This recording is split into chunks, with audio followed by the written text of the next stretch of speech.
Hello दोस्तों, welcome है आपका स्पेशल नॉलेज पी में। कैसे हैं आप सब। आज हम बात करने वाले हैं कि कौन से ऐसे 4 लोग हैं जो आपके घर में अगर आते हैं तो उन्हें अगर आप दान नहीं देते हैं तो आपके जीवन में दुर्भाग्य आता है। तो आज हम इसी के बारे में बात करते हैं। इतना ही नहीं, घर में आने वाली खुशियों को दोष भी लगता है। नंबर 1, अक्सर ऐसा देखा गया है कि दरवाजे पर कोई भी भीख मांगने के लिए आता है तो लोग उसे दुत्कार देते हैं या फिर 4 बातें सुना देते हैं। लेकिन हमारे धर्म शास्त्रों में माना गया है कि आप किसी को भी अगर कुछ दान करते हैं तो आपके लिए अच्छा होता है। अगर आप दान नहीं भी कर सकते हैं तो उसे धुतकारना नहीं चाहिए। मान्यता है कि ऐसा करने से हमारे संचित पुण्य भी नष्ट हो जाते हैं। इसलिए हमारे धर्म शास्त्रों के अनुसार कभी भी कोई भी दरवाजे पर अगर भिक्षा मांगने के लिए आता है तो उसे खाली हाथ नहीं लौटाना चाहिए। यथाशक्ति उसे दान अवश्य देना चाहिए। अगर ऐसा नहीं कर सकते हैं तो उसे दुत्कारे नहीं। नंबर 2, अगर घर या फिर कार्यस्थल पर आपके कोई किन्नर आ जाता है और वो आपसे कुछ दान मांगता है तो उसे कभी खाली हाथ नहीं जाने देना चाहिए। ऐसी मान्यता है कि किन्नरों को दान करने से कुंडली में बुध ग्रह जो होते हैं वो मजबूत होते हैं। साथ ही घर में सुख समृद्धि का वास भी बना रहता है। तो बता दें कि किन्नरों को हरे रंग की वस्तु का दान करना अत्यंत शुभ फलदायी होता है। तो अगर हो सके तो हरे रंग की चीज उन्हें दान दें। ज्योतिष शास्त्र के अनुसार किन्नरों को बुध ग्रह का प्रतीक माना जाता है। उनके साथ किया गया व्यवहार हमारे जीवन पर गहरा प्रभाव डालता है। इसलिए भूल कर भी किन्नरों का अपमान नहीं करना चाहिए। यदि आप उन्हें दान नहीं दे सकते हैं तो उन्हें कभी भी अपशब्द ना कहें, उनके बारे में बुरा भला ना बोले। हालांकि धार्मिक मान्यता यह भी है कि अगर किन्नरों को हरे रंग के वस्त्र या फिर हरे रंग की कोई भी वस्तु, अगर आप अनाज भी दे रहे हैं तो जैसे कि उड़द की दाल हरी होती है या मूंग की दाल हरी होती है तो आप उन्हें उसे भी दे सकते हैं। ये बहुत ही शुभ होता है। ऐसा करने से जीवन में सुख समृद्धि आती है और आपका कहीं भी अपमान नहीं होता है, यानी कि मान सम्मान बढ़ता है। आपके मानसिक और शारीरिक दिक्कतों का आपको सामना नहीं करना पड़ सकता है। कोई लाचार व्यक्ति मदद के लिए अगर आपके घर के द्वार पर आता है तो उसकी भी मदद जरूर करनी चाहिए। हमारे ज्योतिष के अनुसार ऐसे लोग शनि राहु के प्रतीक माने जाते हैं, जिन्हें दान करने से क्रूर ग्रहों के प्रकोप से बचा जा सकता है। हमारे ज्योतिष शास्त्र में बताया गया है कि कुंडली में शनि दोष हो जीवन में दुख तकलीफ नहीं लगती है ऐसा करने से। लेकिन कई बार ऐसा भी होता है कि हम जीवन में सब कुछ सही कर रहे होते हैं लेकिन बावजूद इसके भी जीवन में दुख तकलीफें कम होने का नाम ही नहीं लेती, यानी कि बहुत कोशिश करने पर भी हमें तरक्की नहीं मिलती है। तो ध्यान दें कि कहीं ना कहीं आप भी अपने दरवाजे से किसी जरूरतमंद को खाली हाथ लौटा रहे होंगे या फिर किसी ऐसे व्यक्ति को जिनकी जरूरत है या कोई दिव्यांग है तो उनके साथ बुरा भला व्यवहार किया होगा।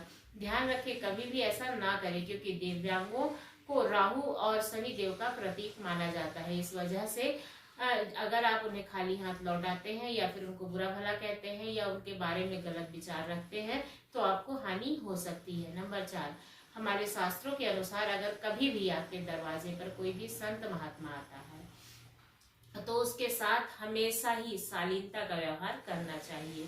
उनसे कभी कुछ ज्ञान प्राप्त करना चाहे तो जरूर करें, यानी कि कुछ पूछना चाहे तो जरूर पूछे और आपके पास जो भी शक्ति हो यानी कि यथाशक्ति उन्हें दान जरूर दें और उनका सम्मान करें। उनके चरण स्पर्श करके उनका आशीर्वाद ले लें, बजाय कि उनके दरवाजे से खाली हाथ उनको लौटा दें या फिर उनका अपमान करें। क्योंकि कहते हैं कि भगवान आपके दरवाजे पर किसी भी स्वरूप में आ सकता है। इसलिए आपके दरवाजे पर कोई भी व्यक्ति अगर आता है तो उसे खाली हाथ नहीं लौटाना चाहिए, ना ही उसका अपमान करना चाहिए।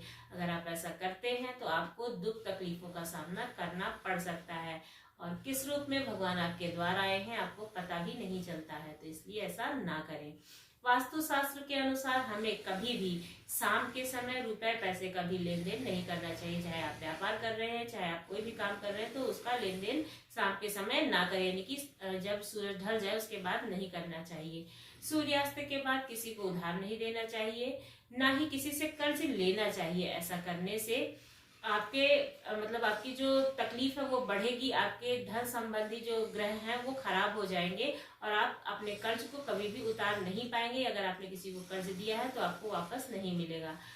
तुलसी के अंदर माता लक्ष्मी का वास भी माना जाता है, इसलिए शाम के वक्त भूल कर भी तुलसी के पत्ते को भी नहीं तोड़ना चाहिए। ऐसा करने से भगवान विष्णु रुष्ट होते हैं। शाम के वक्त तुलसी के पत्ते को तोड़ने से रोग और हार्दिक तंगी जैसी समस्याओं का भी सामना करना पड़ता है।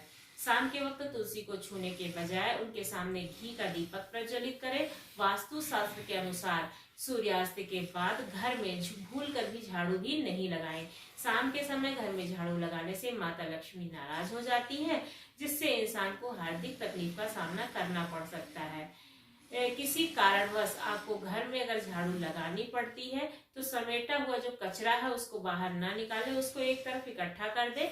फिर जब सूर्योदय हो जाए तो उस कचरे को भर करके बाहर कहीं जहां भी कूड़ा फेंकते हो, जहां भी आप कचरा डालते हो, वहां पर आप डाल सकते हैं।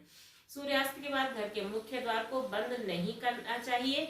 ऐसा करने से भी माता लक्ष्मी आपके घर से चली जाती हैं। कहते हैं कि गौधूलिका के टाइम माता लक्ष्मी घर में निवास करती हैं और वो प्रवेश द्वार पर आती हैं। अगर आप अपने दरवाजे को बंद रखेंगे तो माता लक्ष्मी आपके घर में कैसे आएंगी।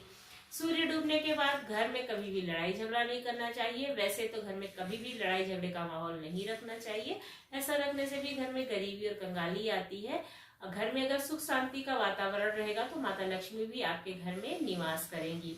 कोई भी गरीब है तो आप उसको जरूर दान दें। ऐसा भी करने से आपके घर में तरक्की बढ़ती है, क्योंकि जो आपके पास अगर अधिक धन है तब आप दान करते हैं तो वो दान स्वरूप नहीं माना जाता। लेकिन आपकी जरूरत अगर किसी चीज की है और आप उस जरूरत की चीज को भी जरूरतमंद को दान करते हैं तो वो दान अत्यंत शुभ माना जाता है। तो ऐसा जरूर करें।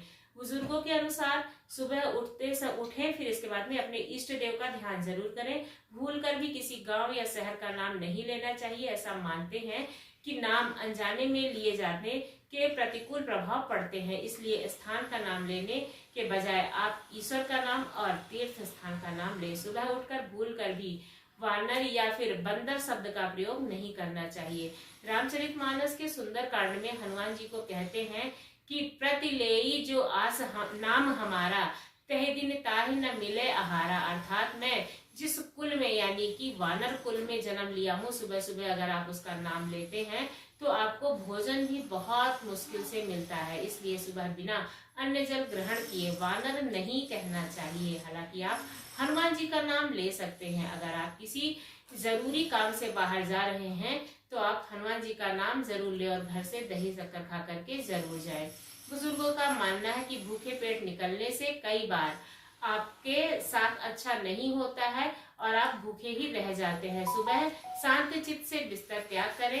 एक बार बिस्तर से उठ जाने पर फिर बिस्तर पर सोना नहीं चाहिए, नहीं तो पूरे दिन आप खिन्न रहते हैं और आपके अंदर आलस बनी रहती है और इसका बुरा प्रभाव भी पड़ता है। तो दोस्तों, उम्मीद करती हूँ आपको ये जानकारी अच्छी लगी होगी। यदि अच्छी लगी है तो हमारे चैनल को सब्सक्राइब करना ना भूलें। आपका बहुत बहुत धन्यवाद।